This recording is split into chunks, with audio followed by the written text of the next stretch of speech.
welcome back to my channel, or welcome if you're new here. My name's Otia, but you can call me Tia.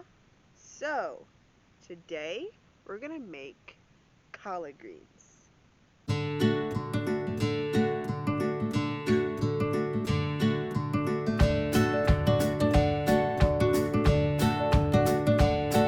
the bottom, I move those to the top. Everything on the top, we move to the bottom. While there are many ways to prepare collard greens, in this vlog, we're going to learn how my dad prepares his collard greens by using ingredients from this garden.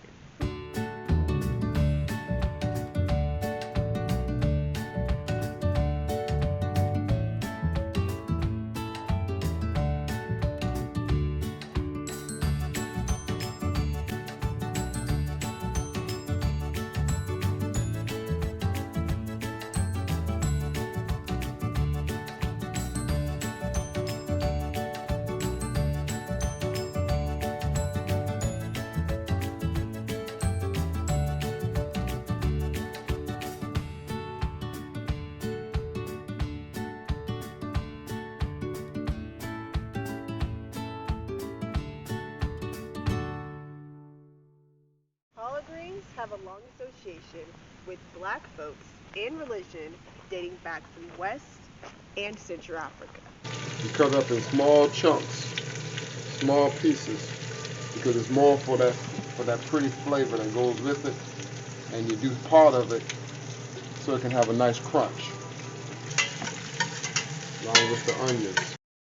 I know video does not afford us the ability to smell, but it smells so delicious. It does smell good. I can smell it. It smells so delicious. It really does. The greens are wet, which is very important.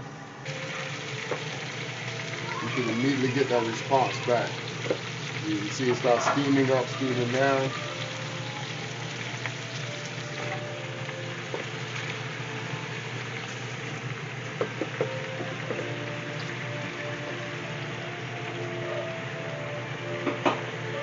First set of greens, which you saw earlier, have already worked its way down. So I added greens to it. And so what I typically do now is this green has fallen. You notice how crisp and fresh it looks on the top. So what I do is I take the one on the bottom and I turn it. In a minute you start seeing some of the ingredients that were sitting on the bottom, like the turnip. You see how that turnip is sitting there? See how darker the greens are on the bottom. I do this here so I can keep it all crisp and fresh when it's time to eat it. The greens are not washed out. All of them end up having a beautiful color, and it's basically like steaming it down. And I thus far haven't added any seasoning to it at all.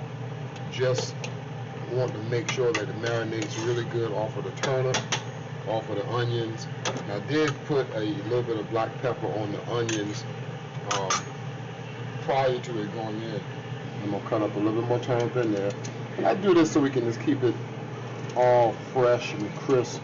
So when you bite into the greens, you know, it's almost like the greens have a personality, you know. I kind of like it that way, and so I'll keep doing this and working our way through.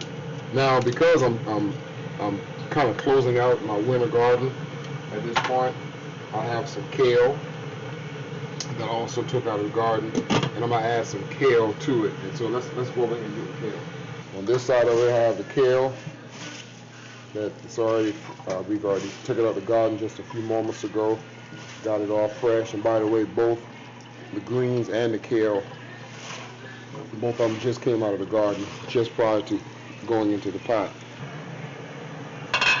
As you can see how pretty it's already worked its way down.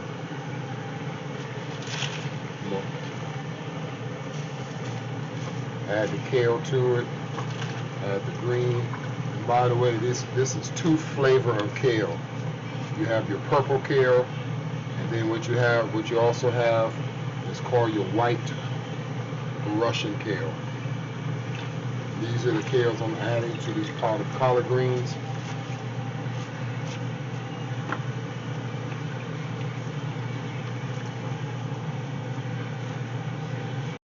During the antebellum period, enslaved Africans only had time to make side dishes such as collard greens.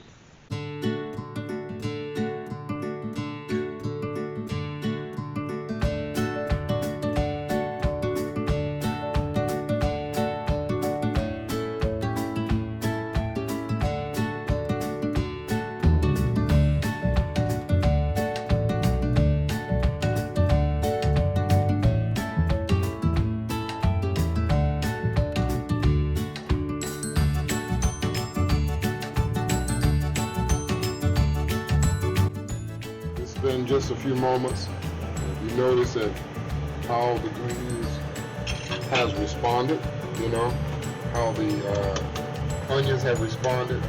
So I'll go through the same routine again. Oh, lead to the bottom, see the kale and all that? I go to the bottom, the one that have gotten all that added to the flavor from the bottom, move those to the top. Everything on the top, we move to the bottom.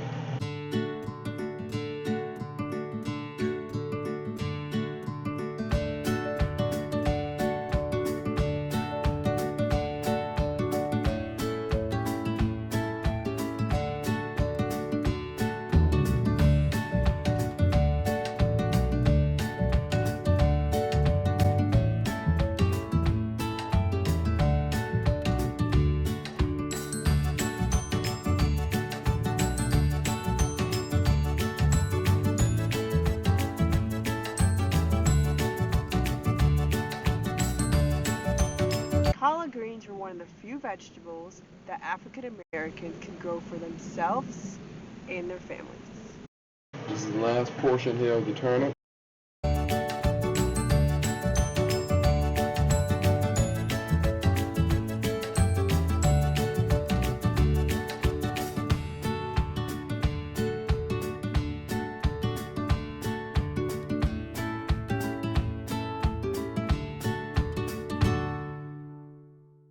Even after the Africans were emancipated back in the late 1800s, cooked greens was still a comfort to the African American culture. Don't forget to like, comment, and subscribe to catch the next one. And remember to always be the best you can be, because only you can be the best you can be. Till next time.